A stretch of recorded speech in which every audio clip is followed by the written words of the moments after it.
Gumawa ng aksyon ang mga magulang maging ang mga opisyal ng barangay para patalsikin ang inireklamong principal sa bayan ng Urbistondo, Pangasinan. Ang detalye kay Joanna Tacason.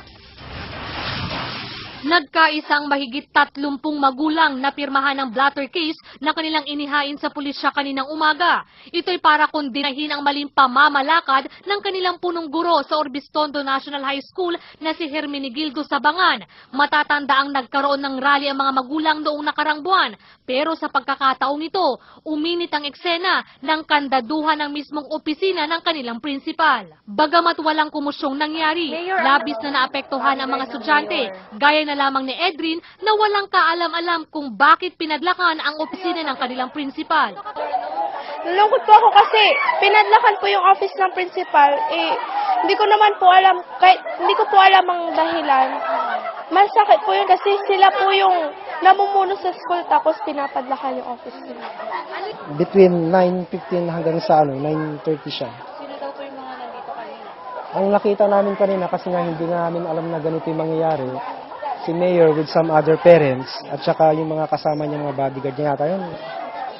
Ayon sa mga magulang, mahigit 1 buwan na pero wala pa ring aksyon ng DepEd sa ginawang pangungurakot at pagmumura umano ng principal sa mga estudyante.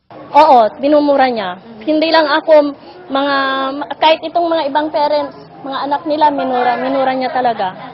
Ayon naman sa alkalde, malaking problema ito sa bayan, lalo pat apektado ang mga magulang at mga barangay official. Pero hindi na raw aabot sa pagsasampa ng kaso sa korte sa oras na hindi raw maaksyonan muli ng DepEd. Siguro hindi na kailangan natin gawin yun.